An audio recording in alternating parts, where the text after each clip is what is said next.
So hello everyone, welcome to the channel. आप सभी का इस चैनल पे स्वागत है। मेरा नाम रविंदर सिंह है और आशा करता हूं कि आप सबकी प्रिपरेशन अच्छे लेवल पर चल रही होगी। तो चलिए गाइस, बहुत सारे स्टूडेंट बोल रहे थे कि भैया आप हिंदी मीडियम बैकग्राउंड से और आपने अपनी इंग्लिश को कैसे स्ट्रॉन्ग किया। तो भाई प्रैक्टिकल अप्रोच लेके आया हूँ जो मैंने फॉलो की थी एंड अभी भी मैं वही अप्रोच फॉलो कर रहा हूँ। ग्रामर नहीं पढ़ रहा हूँ, बाकी रीडिंग सब कुछ जो मैंने अब मैं आपको बताऊंगा वही फॉलो कर रहा हूँ। ठीक है, कोई किसी की वीडियो देख के कोई ऐसी हाई फाई नहीं बताया कि 10,000 क्वेश्चन ये कर लेना, वो कर लेना, वो कर लेना। ये एक लैंग्वेज है भाई, प्रैक्टिकल अपने को होना पड़ेगा। लैंग्वेज सीखने के लिए सबसे ज्यादा जरूरी क्या है? रीडिंग। तो उस पर मैंने ज्यादा फोकस किया है एंड वीडियो को 1.25x पे कर लेना ताकि आपका वैल्यूबल टाइम बच जाए। और अगर ये वीडियो अच्छी लगी हो तो ही लाइक करना, वैल्यूबल सजेशन देना एंड चैनल को अगर आपको लगता है कि ये जेन्युइन चैनल है तो आप सब्सक्राइब कर सकते हो। तो चलिए वीडियो स्टार्ट करते हैं अपन। अपनी स्ट्रेटजी, इंग्लिश की स्ट्रेटजी अपन स्टार्ट करते हैं। देखो भाई, ये बिल्कुल प्रैक्टिकल स्ट्रेटजी है। ऐसे नहीं है कि मैंने कोई भी उठाया आपको कॉपी पेस्ट करके दे दिया।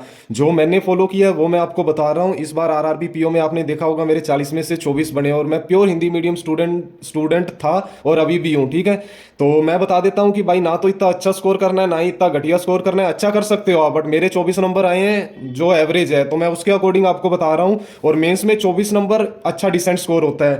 तो मैंने ये इंग्लिश को 4 पार्ट में डिवाइड किया है: reading, vocab, grammar and MOOCs. अब आपका कोई भी मतलब दोस्त अगर सिलेक्ट हुआ है तो वो यही बोलेगा कि अगर आपको इंग्लिश करनी है तो रीडिंग पे आपको ज्यादा फोकस करना है। स्टेप बाय स्टेप मैं सब आपको बताऊंगा क्या कौन कहां से क्या कुछ करना है। ठीक है, सबसे पहले अगर रीडिंग की बात करूं तो आप भाई द हिंदू पढ़ना स्टार्ट कर दो। और द हिंदू में अगर मेरी तरह मन नहीं लगता तो आप नॉवेल्स उठा लो। अब पेड का कंटेंट जो भी मैं आपको फ्री दे रहा हूं, उधर कितनी सारी नॉवेल्स मैंने आपको सेंड कर रखी है। और जैसे ये भी मैंने आपको सेंड कर रखी है, तो अगर इसका ही मैं कोई टॉपिक उठा लूं और मैं करूं बोलूं कि हाँ यार कि कैसे पढ़नी है नोवेल, मुझे कैसे पढ़नी है, तो देखो जैसे मैं पढ़ रहा हूँ वैसे आपको पढ़नी है स्टार्टिंग में। क्योंकि अब मैं तो थोड़ा सा जल्दी पढ़ता हूँ क्योंकि मैंने बहुत सारी नोवेल्स पढ़ रखी है। स्टार्टिंग आपको कैसे करनी है, देखो, how your own mind work, आपका माइंड कैसे काम करता है। यू हैव ए माइंड, आपके पास एक दिमाग है and you should learn how to use it, कि आपको ये मतलब सीखना है कि इसका यूज कैसे करना है। There are 2 levels of your mind, आपके जो माइंड के 2 लेवल्स होते हैं। कौन कौन से होते हैं? एक तो कॉन्शियस होता है और रेशनल लेवल, मतलब कॉन्शियस और रेशनल लेवल, और एक दूसरा होता है सबकॉन्शियस, या जिसे मैं बोल सकता हूं इरेशनल लेवल। यहां तक समझ आ गया? You think with your conscious mind, ये जो तुम सोचते हो ना ये तुम अपने कॉन्शियस माइंड से सोचते हो। And what ever you habitual think, ये अपने आप सबकॉन्शियस माइंड में चला जाता है, जो क्रिएट करता है according to the nature of your thought, की किस प्रकार की आप मतलब सोचते हो। Your subconscious mind is the seat of your emotion, जो आपका सबकॉन्शियस माइंड होता है ना ये आपके इमोशंस की सीट होता है। And is the creative mind, ये एक क्रिएटिव माइंड होता है। And if you think good तो ये मतलब गुड को फॉलो करेगा, एंड अगर आप गलत सोचोगे तो ये गलत को फॉलो करेगा। This is the way your mind work. और ये एक रास्ता है कि आपका माइंड कैसे काम करता है। तो आपको ऐसे पढ़ना है इंटरेस्ट लेके कि हाँ यार आपके पास एक माइंड है एंड आपको ये मतलब सीखना है कि इसका यूज कैसे करना है। फिर ये बता रहा है कि आपके माइंड 2 लेवल, आपका माइंड होता है 2 लेवल पे, एक तो कॉन्शियस माइंड होता है और एक सबकॉन्शियस माइंड होता है। इंटरेस्ट लेके अगर इंग्लिश पढ़ोगे ना भाई इजीली आप सीख जाओगे, और अगर इसको बर्डन समझोगे तो भाई कभी नहीं सीख पाओगे। ठीक है, अगर ये नोवेल चाहिए तो टेलीग्राम ग्रुप में मैंने इसकी सॉफ्ट कॉपी भेज रखी है। ठीक है, ये तो मेरा हो गया रीडिंग पोर्शन की मुझे रीडिंग कैसे करना है। अब वोकैब पर बात आते हैं तो भाई देखो यार वोकैब तो बहुत ज्यादा है, मतलब अपन गिन नहीं सकते कि इतनी वोकैब कर ले तो अपना एग्जाम क्लियर हो जाएगा। तो डेली बेसिस पे 10 वर्ड आपको करने हैं, ज्यादा नहीं मैं बोलूंगा। अभी अपने पास 6 से 7 मंथ प्री में और मेंस में ज्यादा टाइम है। डेली के 10 वर्ड भी करोगे ना आराम से वो कैब आपकी बढ़िया हो जाएगी। और एक नमीशा मैम की बुक भी है वो कैब प्रोडोजी, वो मैंने कल ही टेलीग्राम ग्रुप में शेयर की है, तो वो डाउनलोड कर लेना। अगर डेली के 10 वर्ड द हिंदू से नहीं हो रहे तो वो मैडम की जो बुक मैंने शेयर की है वहां से कर लेना, हो जाएगा। ठीक है, और इसके बाद ग्रामर की बात करूँ तो ग्रामर के मैंने पूरे टॉपिक आपके लिए लिख के लेके आया हूँ। कौन कौन से, बस इतने टॉपिक आपको करने हैं। टेंस करने हैं, सब्जेक्ट वर्ब एग्रीमेंट करना है, नाउन करने हैं, प्रोनाउन करना है, एडजेक्टिव करने हैं, आर्टिकल्स करने हैं, वर्ब करने हैं, दिए मॉडल वर्ब करना है, प्रीपोजिशन करने हैं, आपको कंजंक्शन करना है, एडवर्ब करना है, कंडीशनल सेंटेंसेस करने हैं। तो ये ग्रामर है। ठीक है, और ग्रामर में मैं आपको यही बताऊंगा कि 1 टाइम करना है आपको ग्रामर। ये मैंने जैसे लिखा भी हो, बार बार इसका रिवीजन नहीं करना है कि हाँ मैं 5-6 बार रिवीजन करूंगा, ऐसा अपने को कुछ नहीं करना है वो कैब में। ठीक है, रीडिंग होगी, वो कैब होगी, ग्रामर होगी। अब आते हैं मोक्स पे।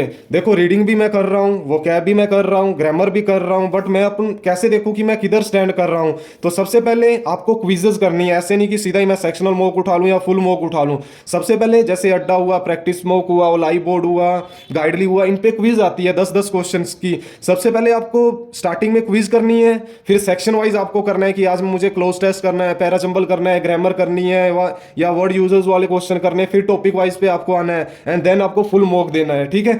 आई होप आपको एक जिस्ट समझ आ गया होगा कि रीडिंग में मुझे क्या करना है, वोकैब में मुझे क्या करना है, ग्रामर में मुझे क्या करना है, मॉक्स में मुझे क्या करना है, ठीक है। यहां तक आपको समझ आ गया। ग्रामर भी आपको समझ आ गई कि ग्रामर में बस इतने टॉपिक्स मुझे करने हैं, इससे ज्यादा कुछ नहीं करना है, क्योंकि ग्रामर चाहे प्री में थोड़ा सा रोल प्ले करती है, 5-10 नंबर की आती है, बट मेंस में 2-3 नंबर की आएगी, तो भाई 3-4 नंबर के पीछे इतना मत भागो, रीडिंग पे ज्यादा फोकस करो, क्योंकि इंग्लिश बैंक एग्जाम की इंग्लिश के लिए मेजर रोल रीडिंग प्ले करता है, ठीक है।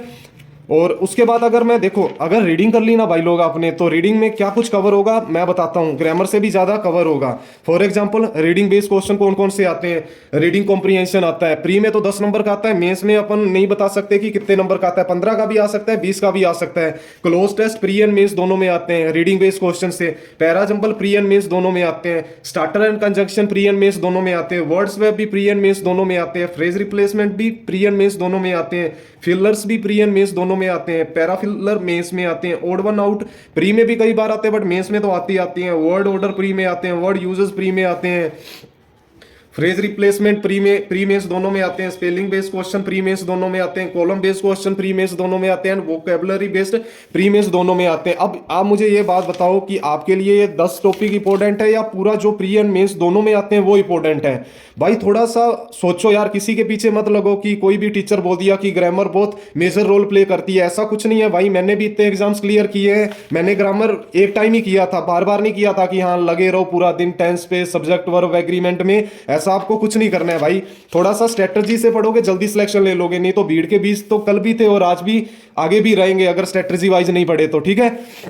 और अगर इसका कंटेंट चाहिए तो टेलीग्राम ग्रुप ज्वाइन कर लेना, स्टडी विद रविंद्र, वहां मैं पेड वाला आपको लिंक प्रोवाइड कर दूंगा। लगभग 600 स्टूडेंट है भाई, अच्छे से फुल कंटेंट आ रहा है, अच्छे से प्रैक्टिस करो। एंड आई होप कि इंग्लिश से रिलेटेड पूरा निकल गया होगा, जो भी फोबिया आपके माइंड में था मैंने आपको बता दिया है, 4 सेक्शन में है। अगर फिर भी कोई डाउट हो तो भाई आप मुझे पूछ सकते हो, और इसकी पीडीएफ बना के मैं टेलीग्राम ग्रुप में शेयर कर दूंगा। और भी कोई डाउट हो तो बता देना कमेंट बॉक्स में। और अगर ये वीडियो अच्छी लगी हो तो प्लीज लाइक कर देना, चैनल को सब्सक्राइब कर देना, एंड अगर अपने वैल्यूबल सजेशन देना चाहो तो आप दे सकते हो। तो चलिए मिलते हैं अगली किसी वीडियो में, तब तक के लिए जय हिंद जय भारत गाइस, बाय बाय।